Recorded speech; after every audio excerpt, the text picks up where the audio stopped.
Every students, अस्सलाम वालेकुम वरहमतुल्लाहि वबरकातुहू। वो स्टूडेंट जिन्होंने सीबीएसई बोर्ड से लगाव रखा और सीबीएसई बोर्ड में अपने मैट्रिक के एग्जाम की तैयारी की और 24 फरवरी को एग्जाम दिया, मैं उनका आंसर शीट लेकर के हाजिर हूँ। मैं आपसे कहूँगा कि आप इसको देख लें, मिला लें कि आपने कितना जवाब सही लगाया है। मुझे उम्मीद है, खुदा की ज़ात से पूरी उम्मीद है कि आप बच्चों ने सही किया होगा। बहरकैफ फिर भी आप मिला लें ताकि आपको मुकम्मल तरह से इत्मीनान और तसल्ली हो जाए। ये देखिए सेट 4 है, सेट 4 है, सेट 1 है, सेट 2 से मतलब नहीं है। बस आपको सवाल देखना है, सवाल का जवाब क्या आपने सही लिखा है या वो आपको देखना है। ठीक है, अभी वीडियो को शुरू करते हैं ताकि आपको वक्त कम लगे और जल्दी से सिर्फ मैं आपको सवाल दिखाऊंगा और विकल्प आपको बताऊंगा कौन सा विकल्प सही है, कौन सा जवाब सही है। देखिए यहाँ पर इबारत जो लिखी हुई है जिसको हम पैसेज कहते हैं, गैर दरसी नसरी इक़्तिबास, यानी कि जो नज़म से है और वो आपके बुक से नहीं है। क्या लिखा है इसमें कि दीवार चीन की लंबाई तो ऊंची नीची पहाड़ियों पर उतरती चढ़ती हुई बहुत दूर तक यानी मीलों तक जाती है, लेकिन चौड़ाई का अंदाजा उससे लगाया जा सकता है कि उस पर एक ही वक्त में कई घोड़सवारों की टोलियां दौड़ती फिरती थी। अब उस पर घोड़े तो नहीं दौड़ते, लेकिन सयाहों की मुख्तलिफ टोलियां, सयाह कहते हैं टूरिस्ट को, घूमने वाले को, कि मुख्तलिफ टोलियां घूमती फिरती हुई जरूर दिखाई देती है। दरअसल इस दीवार की सैर करने वाले न सिर्फ उस अजायब का दीदार करते हैं बल्कि उस सैर सपाटे से दिल बहलाने की लज्जत भी हासिल करते हैं। इस लंबी चौड़ी दीवार पर चढ़ने की कई रास्ते हैं, जीनों की मदद से ऊपर तक जाने की आसानियां हैं। सीढ़ियां चढ़ने चढ़ते अगर आप थक जाएंगे तो रास्ते में ही दम लेने के लिए एक ऐसे गोशे भी बने हुए हैं जहां बैठकर आप थोड़ा आराम कर सकते हैं। जी स्टूडेंट, ये आपका गद्यांश था, पैसेज था। अब देखिए सवाल में क्या पूछ रहा है कि दीवार चीन की क्या चीज मीलों तक जाती है। दीवार चीन की क्या चीज मीलों दूर तक जाती है, तो इसका सही जवाब होगा आपका ऑप्शन यानी कि क्वेश्चन नंबर 1 का सही जवाब होगा आपका ऑप्शन नंबर सी, लंबाई। क्या है? लंबाई। ठीक है, देखते हैं सवाल नंबर 2 में कि अब किन की टोलियां घूमती फिरती है। अब वहां पर किन की टोलियां घूमती फिरती है, तो इसका सही जवाब है बी, सयाहों की यानी टूरिस्टों की। ठीक है, अब देखते हैं सवाल नंबर 3 में सैर करने वाले क्या चीज हासिल करते हैं, एक लफ्ज में जवाब दीजिए। यहाँ से है ना, वहां आपको तो ऑब्जेक्टिव पे सिर्फ टिक लगाना था कि क्या गलत है कौन सही है। यहाँ से आपकी राइटिंग देखी जाएगी कि आप कितने अच्छे राइटिंग लिखते हो, अल्फाज आपके पास सही है या नहीं है। इसलिए आपके जो नंबर कम आते हैं इसी वजह से आते हैं कि आपकी राइटिंग सही नहीं होती है या आपके अल्फाज लिखने के सही नहीं होते हैं। सीन की जगह आपने स्वाद लिखा है कि स्वाद आपने सीन लिखा है, यह आपसे देखा जाता है। देखिए, तो ये सवाल नंबर 3 में कि सैर करने वाले क्या चीज हासिल करते हैं, एक लफ्ज में जवाब दीजिए। तो वहां जवाब देंगे कि दिल बहलाने की लज्जत हासिल करते हैं। देखिए यहाँ पर दिया हुआ है ना, यही आपको लिखना है। क्या लिखना है? दिल बहलाने की लज्जत हासिल करते हैं। आपको मैं घेर के दिखा दे रहा हूं ताकि आपको यकीन हो जाए। लिखेंगे कि सैर सपाटे से दिल बहलाने वाले लज्जत हासिल करते हैं, यही आपका जवाब सही है। ठीक है, क्या हासिल करते हैं? तो दिल बहलाने की लज्जत हासिल करते हैं। ठीक है, अब देखते हैं आपका सवाल नंबर 3 के बाद 4 में दीवार चीन की चौड़ाई का अंदाजा किस बात से लगा सकते हैं, एक जुमले में जवाब लिखिए। दीवार चीन की चौड़ाई का अंदाजा किस बात से लगा सकते हैं, एक जुमले में लिखिए। तो इसका जवाब क्या होगा? देखिए आपको दिखा रहे हैं, लंबाई का पूछ रहा है, अब यहाँ चौड़ाई के बारे में पूछ रहा है, तो इसका जवाब ये होगा, क्या जवाब है कि चौड़ाई का अंदाजा इससे लगा सकते हैं कि उस पर हर एक वक्त में कई घोड़सवार उस पर के क्या करते हैं, चले जाते हैं। घोड़सवार उस पर चले जाते हैं, यही आपको वहां पर टिक लगाना था कि घोड़सवार। देखिए दिखा रहे हैं, देखिए यहाँ पर जवाब है, इसी में जवाब भी छुपा हुआ आपका कि लेकिन चौड़ाई क्या नजर होता है कि उस पर एक ही वक्त में कई घोड़सवार। देखिए यही जवाब है कि इसी पर एक ही वक्त में कई घोड़सवारों की टोलियां दौड़ फिर सकती है, दौड़ फिर देती है, यही आपका जवाब होगा क्वेश्चन नंबर आपका 4 का। अब देखते हैं सवाल नंबर आपका 5 है, यानी कि 5वां सवाल है। देखिए सवाल भी दिखा रहा है आपको, दीवार चीन ने गोशे किस लिए बने हुए हैं। गोशे होते हैं एक तरफ का किनारा कोना, तो उसका जवाब देखिए आपको इसी में लिखा हुआ है, आपको दिखा दे रहे हैं किसके लिए। देखिए अगर आप थक जाएं, ये स्टूडेंट अगर आप थक जाएं तो आराम लेने के लिए ऐसे गोशे बनाए जाते हैं, यही जवाब सही है। अगर आप थक जाएं तो रास्ते में ही दम लेने के लिए ऐसे गोशे बनाए जाते हैं, यानी कि आराम करने के लिए, ठीक है, जहां बैठकर हम आराम कर सकते हैं, ठीक है। ये आपका जवाब 5 हो गया। आइए देखते हैं सवाल में आगे बढ़ते हैं कि आप गैर दर्शी या अशार पढ़ना, यानी कि नज़म को पढ़ना है, पोएट्री पढ़ना है और जवाब देना है। पोएट्री में क्या है, या रब रहे सलामत हिंदुस्तान हमारा, फले फूले हमेशा ये गुलसिता हमारा, ठीक है। कनक और जमन और हिमालय कश्मीर उत्तराखंड है कितना खूबसूरत ये गुलसिता हमारा, बच्चों के सर पे रखा माँ का हो जैसे आंचल, अमन व अमा का ठंडा ये साहिबा हमारा, बढ़ता रहेगा यूं ही तो देख लेना गौतम का गांधी का हिंदुस्तान हमारा। ये आपने पढ़ लिया होगा अल्हम्दुलिल्लाह अपने क्लास के अंदर, एग्जाम हॉल के अंदर। अब देखिए सवाल 1 में है हिंदुस्तान को क्या कहा गया है, इसका सही जवाब होगा आपका बी, हिंदुस्तान को गुलिस्ता कहा गया है। गुलिस्ता मतलब पार्क, बाग और बागीचा कहते हैं, तो हिंदुस्तान को गुलिस्ता कहा गया इस नज़म के अंदर। सवाल नंबर 2 में है इस नज़म में शायर किससे मुखातिब है, शायर किससे मुखातिब है, तो जब हिंदुस्तान को गुलिस्ता कहा गया है तो इसका जवाब सी होगा, यानी कि गुलिस्तान से ही है क्या है, मुखातिब है कौन, शायर, ठीक है। अब हो गया 2। अब 3 में आइए, उत्तराखंड के अलावा किस मशहूर इलाके का जिक्र किया गया है, एक लफ्ज में जवाब लिखिए। उत्तराखंड के अलावा, तो उसका जवाब होगा यहाँ पर क्या होगा, उसका जवाब होगा कश्मीर होगा, क्या होगा, कश्मीर। जवाब क्या होगा, उसका जवाब कश्मीर होगा, जवाब उसमें जिक्र किया गया है। तो उत्तराखंड के अलावा उसमें कश्मीर का भी जिक्र आया हुआ है, तो कश्मीर लिख सकते हैं, हो जाएगा। तो उसके बाद सवाल नंबर देखते हैं 3 में कि 4 में साहिबा की मिसाल किस चीज से दी गई है, एक जुमले में लिखिए। तो देखिए साहिबा की मिसाल हम आपको दिखा रहे हैं, आपको साहिबा की मिसाल क्या दी गई है, देखिए यहाँ पर लिखा है साहिबा की मिसाल, आप लिखेंगे अमन व अमान का ठंडा, अमन व अमान का ठंडा, ये अमन अमान आप वहां पर लिखेंगे, ठीक है। और जो पहला बताया था उसका है यही कश्मीर है, कश्मीर और कनक और जमन, ये तीनों में से कोई लिख सकते हैं, हो जाएगा दूसरा ये इलाका सूबा। अब देखते हैं सवाल नंबर आपका 5 देखते हैं, इस इक़्तिबास में किन 2 मशहूर लोगों का नाम आया है, एक जुमले में लिखिए, यानी कौन कौन वो लोग हैं जो मशहूर आदमी हैं उनका नाम आया है। तो देखिए यहाँ पर दिखा रहे हैं आपको हम कि यहाँ पर जो है क्वेश्चन नंबर 5 का सही जवाब आपको ये होगा, एक गौतम का और गांधी जी का, ये 2 हैं नाम है जो मशहूर शख्स हैं, इनका नाम इसके अंदर जिक्र किया गया है। तो मालूम हो गया आपका क्वेश्चन 5 का सवाल भी जवाब मिल गया। अब आगे बढ़ते हैं, दरसी नस्र इक़्तिबास, यानी जो आपने किताब में खुद पढ़ा है जान भाषा के अंदर, उसका ये क्या है इक़्तिबास है, जिसको हम पैसेज कहते हैं। आज के आलिम कहते हैं कि हमारी दुनिया पहले आग का गोला थी, उस आग का नहीं जो हमारे घरों में जलती है, ये एक और ही आग थी जो बिन जलाए जली और बिन बुझाए बुझ गई। शायद ये वो चीज थी जिसे हम बिजली कहते हैं, लेकिन कभी न कभी दुनिया आग का गोला थी जरूर, क्योंकि हमें ऐसे ही लाखों करोड़ों आग के गोले आसमान में चक्कर खाते दिखाई देते हैं, और हमारी जमीन पर अब भी आतिश फशा पहाड़ जब चाहते हैं दहकती आग उगल देते हैं, या जमीन के अंदर खौलते पानी चश्मे फूट निकलते हैं।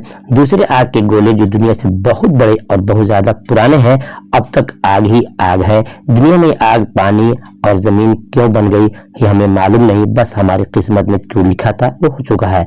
अब देखिए आपको इक़्तिबास पढ़ के सुना दिया गया, आपका जवाब भी इक़्तिबास ही के अंदर मौजूद है। देखिएगा ध्यान से, सवाल नंबर 1 में है ये इक़्तिबास किस सबक से लिया गया है, सही जवाब ऑप्शन बी होगा, आदमी की कहानी से लिया गया है, ठीक है।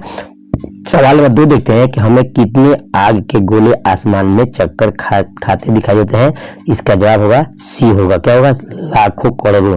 देखिए आपको दिखा दे रहा हूँ, आपकी किताब में ये लिखा हुआ है, या लिखा है लाखों करोड़ों, क्या लिखा है, लाखों करोड़ों यहाँ लिखा हुआ है, ऑप्शन लिखा ना, लाखों करोड़ों, ठीक है। तो हो गया। अब देखते हैं सवाल नंबर हो गया, सवाल नंबर 2 हो गया। 3 में देखते हैं, इक़्तिबास में आग का मुतजाद लफ्ज तलाश करके लिखिए, एक लफ्ज में जवाब दीजिए। आग का मुतजाद, मुतजाद स्टूडेंट क्या होता है, मुतजाद कहते हैं किसको कहते हैं, अपोजिट को कहते हैं, यानी कि विलोम हिंदी में बोलते हैं, या उसको हम उल्टा भी कहते हैं। तो आग यहाँ दिया हुआ है, यहाँ देखिए आग दिया हुआ है तो आग का विलोम मांग रहा है, यहाँ बगल में ही क्या है, पानी है, तो आपको पानी लिखना पड़ेगा। ठीक है, आग का मुतसाद क्या होगा, पानी हो जाएगा, आपका जवाब सही हो जाएगा। अब देखते हैं सवाल नंबर 4 में, आतिश फशा पहाड़ क्या करते हैं, एक जुमले में लिखिए। इसका जवाब मैं आपको यही दिखा दे रहा हूँ। आतिश फशा क्या करते हैं, देखिए लिखा है आतिश फशा, जवाब यहाँ पर है आतिश फशा पहाड़ जब चाहते हैं दहकती आग उगल देते हैं। तो इसका जवाब आपका यहीं से होगा, क्या होगा, आतिश फशा पहाड़ जब चाहते हैं दहकती आग उगल देते हैं, ये आपका यही जवाब मौजूद है। ठीक है, अब देखते हैं सवाल नंबर आपके कितना है, 5 में, दूसरे आग के गोले दुनिया के मुकाबले में कैसे हैं, एक जुमले में लिखिए। तो क्वेश्चन नंबर ये 5 का जवाब मैं आपको दिखा दे रहा हूँ आपकी पहले पैसेज में, कि दूसरे आग के गोले दुनिया के मुकाबले में, दूसरे आग के गोले दुनिया के मुकाबले में, देखिए आपका जवाब यहाँ पर छुपा हुआ है कि दूसरे आग के गोले, देखिए यहाँ से है, दूसरे आग के गोले जो दुनिया से बहुत बड़े और बहुत ज्यादा पुराने, ये लिखना है, बहुत बड़े और बहुत ज्यादा पुराने होते हैं। ठीक है, ये हो गया आपका। अब बढ़ते हैं आगे की तरफ, 5 हो गया आपका। अब आ जाइए नज़म के अंदर, आपके बुक जो है क्या है कि हर एक चीज से पैदा खुदा की कुदरत है, कोई बड़ा कोई छोटा, ये उसकी हिकमत है। ये बड़ा जहां में तुझको बना दिया उसने, अब मुझे दरख्त पर चढ़ना सिखा दिया उसने। कदम उठाने की ताकत नहीं जरा तुझ में, मेरी बड़ाई है खूबी है और क्या तुझ में, जो तू बड़ा है तू मुझसा हुनर दिखा मुझको, ये छालिया ही जरा तोड़ कर दिखा मुझको। नहीं है चीज निकम्मी कोई जमाने में, कोई बुरा नहीं कुदरत के कारखाने में। ये स्टूडेंट, ये आपका ये हो गया पैसेज हो गया। अब देखिए सवाल में है, इस नज़म का उन्वान क्या है, इस नज़म का उन्वान क्या है, हेडलाइंस क्या है, इसका सही का सवाल का इसी क्वेश्चन में जो लिया है उसका जवाब क्या है, तो पहाड़ और गिलहरी सबक का उन्वान है, यानी कि हेडलाइन से सबक का नाम है। अब देखते हैं सवाल नंबर 2 में, इस नज़म का शायर कौन है। जी स्टूडेंट, इस नज़म का शायर कौन है, माशाअल्लाह आप सबने जाना होगा, जवाब भी दिया होगा, अल्लामा इकबाल साहब है जिन्होंने गिलहरी और पहाड़ सबक को लिखा है। ठीक है, अब देखते हैं सवाल नंबर 3 में, लफ्ज जहां का क्या मतलब है, एक लफ्ज में दिए, जहां बोलेंगे, लफ्ज जहां से मुराद क्या है, दुनिया है, जहां पर हम आप बसते हैं। तो जहां से मुराद क्या है, दुनिया है, क्या है, जहां से मुराद क्या है, दुनिया है, संसार है, पूरी कायनात है। लिखेंगे कि जहां से मुराद, जहां का मतलब है दुनिया, जहां का मतलब है दुनिया, ये आपको लिखना है एक लफ्ज में, जरा सवाल को ऐड करके। सवाल नंबर देखते हैं 5 में, खुदा की हिकमत क्या है, इस एक जुमले में जवाब लिखिए। खुदा की हिकमत क्या है, खुदा की हिकमत यह है कि इंसान किसी को छोटा बनाया, देखिए यहाँ लिखा हुआ है आपके सवाल में लिखा है हिकमत, कोई बड़ा कोई छोटा, कोई बड़ा कोई छोटा, ये उसकी हिकमत है। लिखेंगे कि अल्लाह ने दुनिया के अंदर किसी को बड़ा बनाया, किसी को छोटा बनाया, ये उसकी हिकमत है। ठीक है, ये आपका जवाब सही और सटीक हो जा रहा है। अब देखते हैं सवाल में आगे में कि आखिरी शेर से क्या पैगाम हासिल होता है। तो देखिए आखिरी शेर फिर पढ़ेंगे, दोबारा पढ़ेंगे। आखिरी शेर में है कि नहीं है चीज निकम्मी कोई जमाने में, कोई बुरा नहीं कुदरत के कारखाने में। इसका मतलब यह है कि फरमाया जा रहा है, बताया जा रहा है कि इस दुनिया के अंदर बहुत बड़े और बहुत पुराने हैं। ठीक है, मतलब कि नहीं है चीज निकम्मी कोई जमाने में, कोई बुरा नहीं कुदरत के कारखाने में। इसका मतलब क्या है, इसका मतलब यह है कि इंसान दुनिया में जो है कोई चीज अल्लाह ने बेकार और निकम्मा पैदा नहीं किया है, सब अल्लाह के दरबार में क्या है, बराबर है। अब देखिए हो गया सबक आपका, ये हो गया। अब आइए देखते हैं आपको हम, ये जो है हिस्सा आपका बे है, तहरीरी महारत है, आपको लिखने के स्किल कितना अच्छा है, कैसे आप लिखते हैं यह है। तो इसमें दिया है, सवाल में आपको दिया है 1 2 3 4 5 5 दिया है। इस 5 में से आपको सिर्फ एक का जवाब लिखना है जो कि 250 अल्फाज पर मुश्तमिल हो। तो अल्हम्दुलिल्लाह हमने अपने बच्चों को यौम जमहूरिया के ताल्लुक से मुकम्मल तौर से उनको लिखाया था और बच्चों ने बताया कि हमने लिखा भी है और हमने उनको सिखाया था मेरे पसंदीदा शख्सियत, इसको हमने मिर्जा गालिब पर लिखाया था, अल्लामा इकबाल पर लिखाया था, बरकत। और ये जो चीज है 4-5 है, उसमें से आप किसी एक को लिख सकते हैं तो हो जाएगा आपका। तो हमने बच्चों को जिन्हें सिखाया था अल्हम्दुलिल्लाह बच्चों ने लिख आया भी है। अब देखते हैं सवाल नंबर 6 में है, अपने स्कूल के प्रिंसिपल के नाम सेक्शन तब्दील कराने के लिए दरखास्त देने की चेंज करने के लिए। तो हमने बच्चों को सिखा दिया था, बच्चों ने लिखा होगा, नहीं तो आप इसमें से खत लिख सकते हैं अपनी बड़ी बहन के, उनकी तबीयत का हाल मान कीजिए कि मोहतरमा बहन साहबा आपकी कैसी है, तो जो लिखना है लिख सकते होंगे। उसके बाद हबीब तनवीर गौतम सिंह के हालात जिंदगी पर आपको अल्फा का नोट लिखना है। ठीक है, ये सब का 5-5 नंबर के हैं। और नहीं लिखते हैं 7 का ये हम तनीर वाला, तो या लिख करके काठ का घोड़ा या कारतूस का मरकजी ख्याल पैदा कीजिए। मरकब ये तो बता नहीं सकते हम छोटी सी वीडियो में। आगे देखते हैं सवाल में है नजम नेकी और बदी या आय शरीफ इंसान का खुलासा लिखिए। ये भी अल्हम्दुलिल्लाह बच्चों को सिखाया गया क्लास के अंदर, लिखे भी होंगे। अब आगे देखते हैं, ये आपका हिस्सा जीम हो जाता है। ये आपके फुली ग्रामर है, और ग्रामर भी अल्हम्दुलिल्लाह बहुत कामयाब चीज है और बच्चों को याद भी होगा। देखिए सवाल में है कि दरअसल में से सिर्फ 8 का जवाब देना है। 10 क्वेश्चन दिया गया है, आपको 8 का जवाब देना है। देखिए यहाँ पर बच्चे कुछ चूक भी करते हैं, ग्रामर में बहुत गलती करते हैं। सवाल नंबर 1 में अहमद कल आया था, अहमद कल आया था, ये फेल कौन सी किस्म से है? आया था तो माजी के, देखिए माजी के 6 किस्में हैं। माजी के 6 किस्म में से एक माजी बईद भी आता है, माजी करीब भी आता है, लेकिन यहाँ पर माजी करीब का माजी बईद की मिसाल नहीं दिया है, तो ये आपको माजी माने, क्या मानेंगे? फेल माजी मानेंगे। आया कल आया था तो ये पिछले कल को बता रहा है, आने वाले कल को नहीं है, तो फिर माजी इसको मानेंगे हम। ठीक है, जवाब सही है। सवाल नंबर 2 में है गरीबों में खाना तकसीम किया गया, ये फेल की कौन सी किस्म है? तो अब आपसे मुझसे पूछना चाह रहा है कि खाना तकसीम किया गया, खाना तकसीम किया गया, लेकिन तकसीम किसने किया ये बता नहीं जा रहा है। तो तकसीम किया गया ये बता रहा है कि फेल मजहूल है। हमने बच्चों को सिखाया था कि जिसमें फाइल मालूम नहीं हो उसको फेल मजहूल कहते हैं, जिसका फाइल मालूम है उसको मारूफ कहते हैं, जिसका फेल फाइल मफूल तीनों मालूम है उसको मुतादी कहते हैं। तो सवाल कर रहे हैं गरीबों में खाना तकसीम किया गया, कौन सा फेल है, कौन से फेल की किस्म है? तो जवाब होगा फेल मजहूल है। ठीक है, जिस तरह सिखाया गया बच्चों को कि रोटी पक गई, दीवार बन गई और पुल बन गया, तो कहने मतलब जो बन गया हो गया ठीक है, लेकिन किसने किया पता नहीं है, तो फेल मजहूली कहाएगा। ठीक है, आगे देखते हैं सवाल नंबर 3 में सचिन तेंदुलकर एक शानदार बल्लेबाज है थे, इस जुमले में सचिन तेंदुलकर इसम की कौन सी किस्म है? बताया गया बच्चों को इसम की 2 किस्में हैं, मारफा नकरा, और मारफा को और खास भी कहते हैं। यहाँ पर ये सही होगा, इसमें खास है, यानी कि इनका प्रॉपर ये नाम है। ठीक है, अब देखते हैं सवाल नंबर 5 के बाद 5 है शिकस्त का मुतजाद क्या होगा? शिकस्त का मुतजाद क्या है? तो शिकस्त का माना क्या होता है? शिकस्त का माना होता है हार, और इसका जीत पूछ रहा है तो यह फतह होगा, फतह के माना जीत होता है। ठीक है, तो शिकस्त का मुतजाद आपका फतह होगा।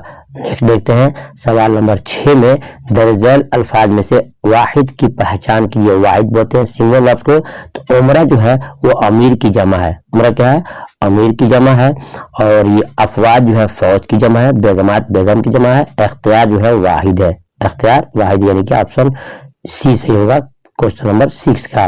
देखते हैं सवाल नंबर 7 में सलातीन का वाहिद क्या होगा? सलातीन का वाहिद पूछ रहा है, तो सल्तनत नहीं होगा और सुल्ताना नहीं होगा, सल्तनत नहीं होगा, इसका जवाब होगा बी होगा। सुल्तान की जमा है सलातीन, बादशाह होता है, सुल्तान मतलब बादशाह होता है। तो आपका 7 हो गया।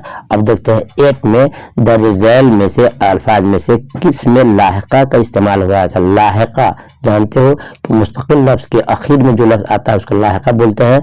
यहाँ पर आपको क्वेश्चन नंबर 8 का सही जवाब हो जाएगा, आपका डी हो जाएगा अक्लमंद, ये लाहिका है। ठीक है, बर वक्त, खुश किस्मत, किस्मत असल लफ्ज है, खुश बाग बद किस्मत, खुश किस्मत तो सबका है, बेकार है सबका है, और आपका डी में है अक्लमंद, ये आपका लाहिका है। देखते हैं सवाल नंबर आपका 9 में दर्जैल में मुअन्नस की पहचान कीजिए। मुअन्नस कहते हैं स्त्रीलिंग जाति को। ठीक है, तो इसका सही होगा डी होगा मेहनत। अब देखते हैं सवाल नंबर 10 में बदन का मुतरादिफ क्या होगा? मुतरादिफ मीन्स होता है साइनोनिम, सेम टू सेम। तो जिस्म को हम बदन कहते हैं और बदन को हम जिस्म कहते हैं। इसका जवाब आपका ए सही होगा। जी स्टूडेंट, ये आपका 10 में से हमने 10 का जवाब दिया, 8 ही आपको जवाब देना था, जो आपने जवाब लगाया होगा आप हाथ देख लीजिएगा। नेक्स्ट देखते हैं आ गया ये आपका, ये सवाल भी डबल हो गया है, आगे बढ़ जाते हैं। ठीक है, देखिए अब यहाँ पर है दर्जैल अल्फाज मुहावरों और कहावतों में से सिर्फ 4 को जुमलों में इस्तेमाल कीजिए। जुमला आपको सेंटेंस बनाना है, तो एकलौता लिखेंगे कि क्या लिखेंगे?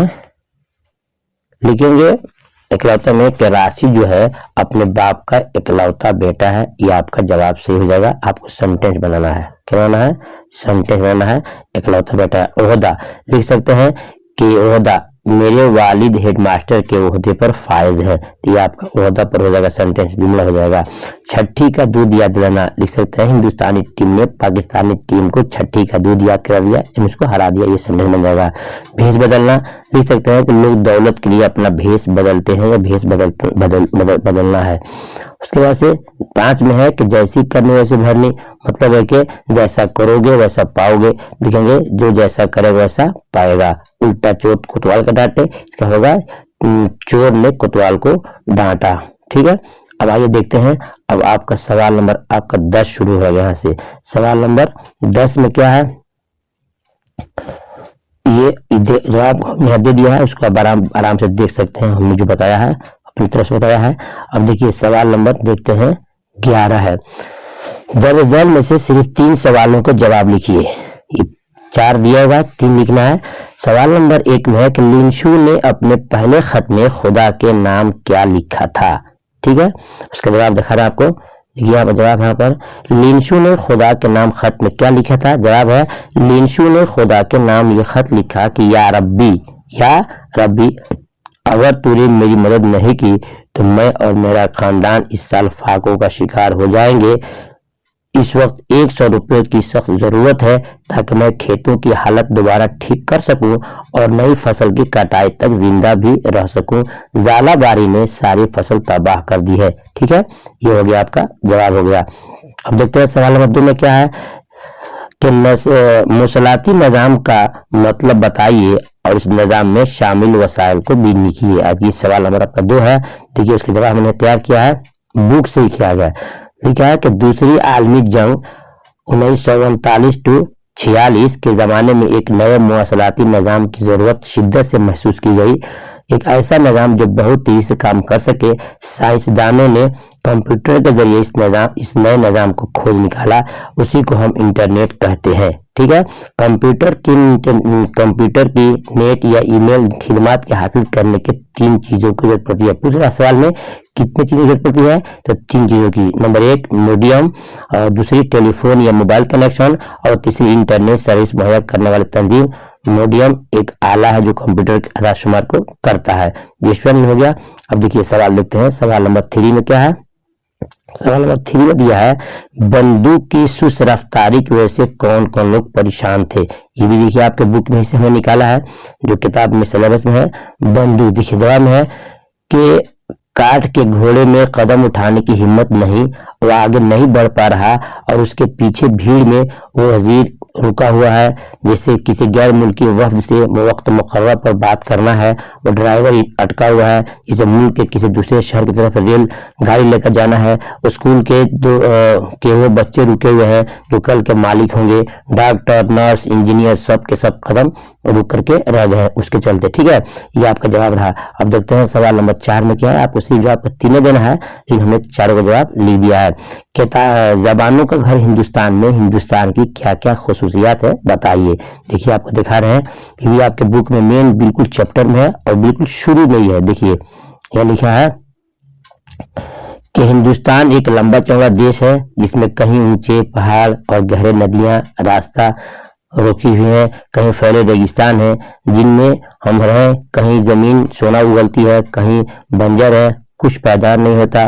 फिर यहाँ के बसने वालों को देखो, कोई गोरे हैं, कोई काले हैं। हर तरह की खूबियां हिंदुस्तान के अंदर है, जिसको शायर ने अपने इस सबक के अंदर जिक्र किया है। ये स्टूडेंट, वो क्वेश्चन भी आपके पूरे हो गए और आपके जवाब भी पूरे हो गए। अब देखते हैं नेक्स्ट में कि आपका क्या सवाल है, वो देखते हैं हम। ये आपका सवाल है, दर्जन में से 2 सवालों के मुख्तसर जवाब लिखना आपको है। ठेकरे ने अपने एक किरदार के बारे में क्या लिखा है। इसका जवाब मैं खुद आपको बोल दे रहा हूं, देख लीजिएगा, आप उसको मिला लीजिएगा, आपको उससे फायदा होगा।